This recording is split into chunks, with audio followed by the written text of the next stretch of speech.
Example number 9 को solve करते हैं हम यहाँ पे।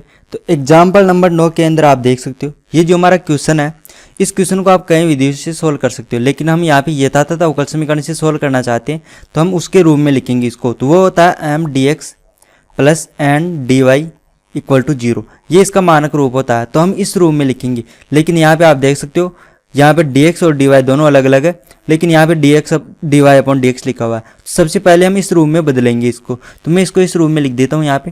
तो आप देख सकते हो मैंने dx को इस साइड में गुणा कर दिया, तो dx इस साइड में जा चुका है। अब यहाँ से हम क्या करेंगे, dx को इस तरह से लिखेंगे और dy को इसके साथ में प्लस के रूप में इस तरह से लिखेंगे। जरूरी नहीं है आप प्लस लिखो, माइनस भी आ सकता है, ऐसी कोई बात नहीं है। तो हम इसको इस तरह से लिखेंगे कि लास्ट में बराबर में 0 होना चाहिए। तो हम इसको यहाँ पे देखो, मैंने यहाँ पे इस तरह से कर दिया कि लास्ट में 0 होना चाहिए। और मैंने क्या किया कि ये जो पूरा फंक्शन था इसको पक्षांतरण करके इस साइड में कर दिया। तो यहाँ पे आप देख सकते हो यहाँ पे x की पावर 2 माइनस में था, ये इस साइड में पक्षांतरण होगा तो इसके साथ में क्या आ जाएगा माइनस, और माइनस को मैंने अंदर गुणा कर दिया तो ये x की पावर 2 क्या हो जाएगा प्लस में हो जाएगा, और ये xy क्या हो गया माइनस में हो गया। तो बराबर के इस साइड में 0 हो गया हमारे पास, क्योंकि ये इस साइड में जाएगा तो 0 किस साइड में आ गया, इस साइड में आ गया। अब उससे कोई फर्क नहीं पड़ता 0 को इस साइड में लगाओ या इस साइड में लगाओ, बस मैंने इसको पक्षांतरण करके सोल्व करके इस तरह से लिख दिया। इस तरह से कैसे लिखा है, क्योंकि मुझे M D X plus N D Y equal to 0 ये रूप चाहिए था, तो इस रूप में मैंने इसको बदल दिया। अब इसको हम चेक करेंगे कि ये जो हमारा क्वेश्चन, अब ये इस क्वेश्चन से हमें कोई मतलब नहीं है, हमारा क्वेश्चन ये बन चुका है। अब हम चेक करेंगे कि ये जो क्वेश्चन है ये यथातथ है या नहीं है। तो उसको चेक करने का जो तरीका था वो इस तरह से था कि m का आंशिक अवकलन करेंगे x के सापेक्ष, ये बराबर आना चाहिए, सॉरी आंशिक अवकलन करेंगे y के सापेक्ष, फिर n का आंशिक अवकलन करेंगे x के सापेक्ष, ये दोनों बराबर होने चाहिए।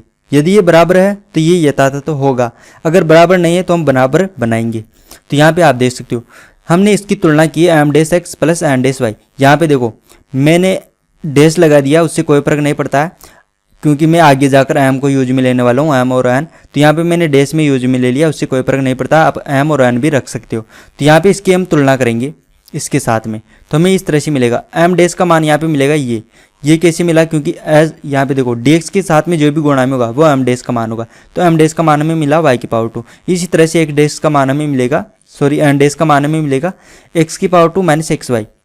तो इस तरह से हमें एम डैश और एन डैश मिल चुका है। अब यथातथ होने का प्रॉपर्टी हम यहाँ भी यूज में लेंगे। तो यथातथ होगा यदि ये दोनों बराबर हो, ये और ये दोनों बराबर हो तो यथातथ होगा। लेकिन यहाँ पे यदि आप इसको सोल्व करोगे तो ये दोनों आपको बराबर नहीं मिलेंगे। अगर ये दोनों बराबर नहीं है तो हम क्या कहेंगे कि ये यथातथ अवकल समीकरण नहीं होगा। तो यहाँ पे हमें पता चल चुका है कि ये जो क्वेश्चन है ये यथातथ अवकल समीकरण नहीं है। तो अब हम इसको यथातथ अवकल समीकरण में बदलना चाहते हैं, तो उसके लिए हमें इसको आयफ से गुणा करना पड़ेगा। लेकिन आयफ से गुणा करने के लिए हमारे पास जो रूल है वो रूल चेक करेंगे कि कौन सा रूल यहाँ पे लगेगा। तो रूल नंबर 1 ये क्या कहता है कि रूल नंबर 1 हमें ये बोलता है कि हमारे पास क्या होना चाहिए, 2 पद तो dx के होना चाहिए और 2 पद dy के होना चाहिए। तो यहाँ पे आप देखो कि dx के कितने पद हैं, यहाँ पे केवल एक ही पद है, तो ये रूल नंबर 1 यहाँ पे नहीं लगेगा। रूल नंबर 2 को चेक करते हैं। रूल नंबर 2 हमें ये बोलता है कि सभी जगहों पे घातें समान होनी चाहिए। तो यहाँ पे देखो इस पद में कितनी घात है, इस पद में 2 घात है, इस पद में यहाँ पे 1 घात x की 1 घात y की, टोटल यहाँ पे 2 घात है। और इस पद में देखो इसमें कितनी घात है, यहाँ पे देखो y की पावर 2 है, तो यहाँ पे भी 2 घात है। तो सभी जगहों पे घात 2 आ रही है, यहाँ पे भी 2 है, यहाँ पे भी 2 है और यहाँ पे भी 2 है। तो यहाँ पे ये समघात है, तो समघात है तो रूल नंबर 2 हम यूज में ले सकते हैं। यहाँ पे कंफर्म नहीं है, कंफर्म आगे होगा कि रूल नंबर 2 से सोल्व होगा या नहीं होगा, लेकिन हमें ये पता चल चुका है कि रूल नंबर 2 हम यहाँ पे यूज में ले सकते हैं। तो रूल नंबर 2 को हम यहाँ पे उपयोग में लेंगे अब हम। तो यहाँ पे आप देख सकते हो रूल नंबर 2 हमें ये बताता है कि हमें आयफ का मान इस तरह से मिलेगा 1/m dash x plus n dash y, ये होता है m का आयफ का मान इसके अंदर।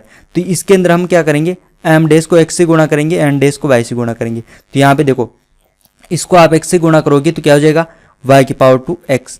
फिर इसमें क्या करना है, ऐड करना है आपको, n डैश को y से गुणा करना है, n डैश ये है, इसको y से गुणा करेंगे तो x की power 2 y minus x y की पावर 2, तो हमारे पास ये आ गया। और इसको याद देखो ये दोनों कैंसिल हो जाएंगे तो x की पावर 2 y, तो यहाँ पे x की पावर 2 y ये नीचे आ गया। तो हमारे पास इस तरह से आयफ का मान आ चुका है।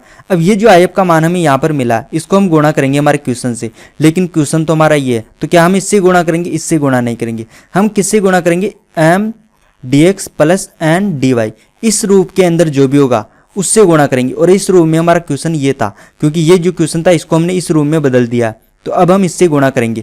तो इससे गुणा करते हैं हम इसको, तो इसको मैं क्या करूँगा, इससे गुणा करूँगा। तो इससे गुणा करने के बाद हमें ये इक्वेशन मिलेगी, आप देख सकते हो। ये यहाँ पे मैंने ये आयप को वापस लिख दिया यहाँ पे एक बार, उससे कोई फर्क नहीं पड़ता, एक बार लिखेंगे वही काफ़ी है। अब हम इससे गुणा करेंगे, इससे गुणा करेंगे तो हमें ये इक्वेशन मिलेगी, आप देख सकते हो। मैंने यहाँ पे देखो 1/x⁴ इससे मैंने इसको गुणा कर दिया, y इससे इस तरह से हमने गुणा करेंगे तो हमें ये इक्वेशन मिलेगी। आप गुणा करके देख सकते हो, गुणा करना तो बहुत आसान है, आपको आता होगा। तो हमें ये इक्वेशन मिल चुकी है। अब ये जो इक्वेशन है, अब हमें इस इक्वेशन से कोई मतलब नहीं है, इस इक्वेशन से कोई मतलब नहीं है। अब हमारे पास ये इक्वेशन आ चुकी है गुणा करने के बाद। अब ये जो इक्वेशन है ये यथातथ है या नहीं है, हमें नहीं पता। हमने रूल नंबर 2 यूज में ले लिया, लेकिन हमें पता नहीं है कि ये यथातथ बनी है या नहीं बनी है, क्योंकि रूल नंबर 2, रूल नंबर 3, 4 और 5 इसके अंदर हमें नहीं पता चलता है कि यथातथ में बदलेगा या नहीं बदलेगा। लेकिन रूल नंबर 1 है, उसमें हमें 100% कन्फर्म होता है कि इससे हम यथातथ में बदल सकते हैं। तो रूल नंबर 1 बेस्ट है। इसके बाद में ये है, इससे हमें एक बार चेक करना पड़ता है, इसमें हमें चेक करने की जरूरत नहीं होती, इसमें हमें चेक करना पड़ता है वापस। तो ये जो इक्वेशन आई है हमारे पास, इसको हम वापस चेक करेंगे कि ये यथातथ है या नहीं है। तो चेक करने का तरीका है कि हम सबसे पहले इसको कंपेयर करेंगे।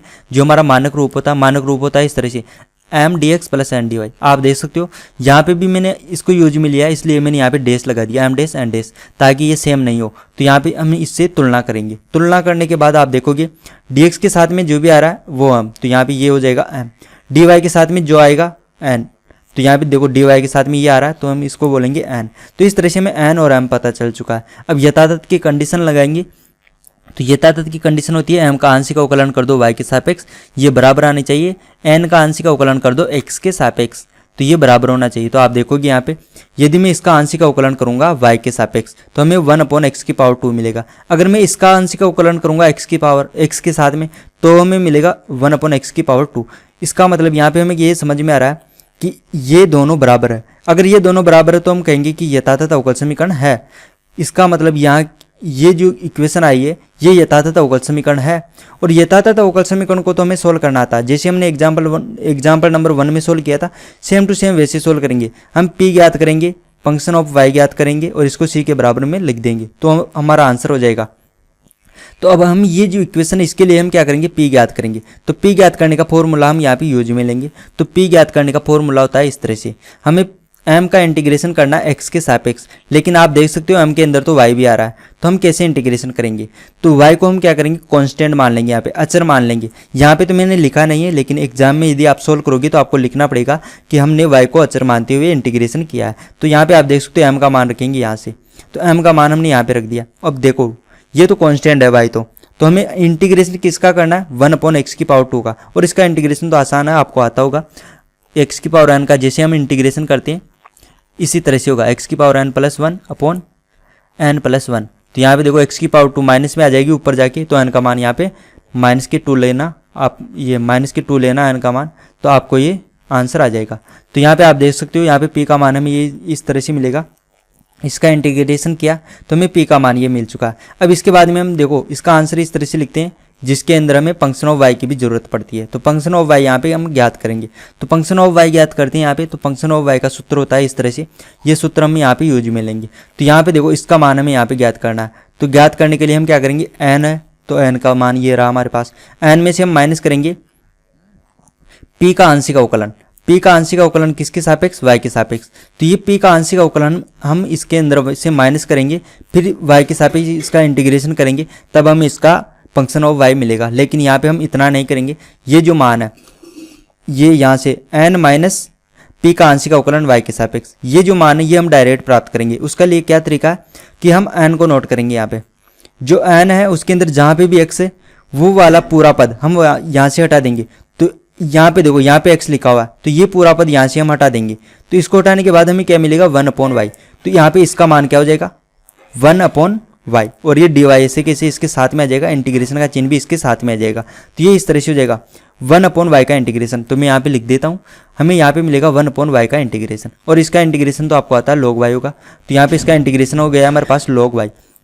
तो इस तरह से हमें p भी मिल चुका है और फंक्शन ऑफ y भी मिल चुका है। अब इसका हल लिखेंगे, तो इसका हल इस तरह से होता है p + function of y = c। तो यहाँ पे p और c का मान हम रखेंगे तो हमें आंसर मिलेगा।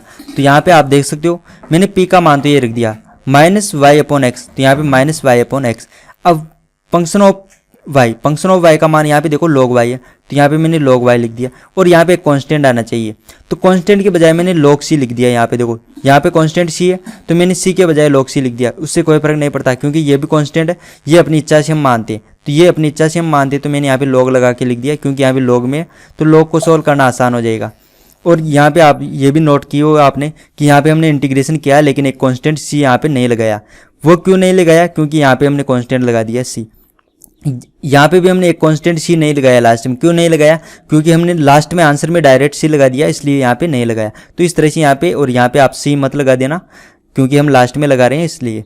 तो इस तरह से हमारे पास ये इसका आंसर हो चुका, लेकिन इसको हम थोड़ा सा सोल्व करके लिख सकते हैं। कैसे सोल्व करेंगे? देखो, ये माइनस में है, तो इसको इस साइड में भेज देंगे, और ये दोनों लॉग ऐड हो रखे हैं, तो हम यहाँ पे लॉग प्रॉपर्टी यूज में लेंगे। तो यहाँ पे आप देख सकते हो, लॉग प्रॉपर्टी क्या कहती है? दो लॉग हमारे पास ऐड होते हैं, तो हम दोनों लोगों को एक लॉग लिख देते हैं, और यहाँ पे इसका जो भी वैल्यू होता है, यहाँ पे log y है, यहाँ पे log c है, तो y और c को गुणा करके लिख सकते हैं। ये लॉग प्रॉपर्टी होती है। और यहाँ पे तो हम इसको इस साइड में लिख सकते हैं इस तरह से। तो ये हो चुका हमारे पास एग्जाम्पल नंबर 9 का आंसर। तो इस तरह से हम इसको सोल्व कर सकते हैं।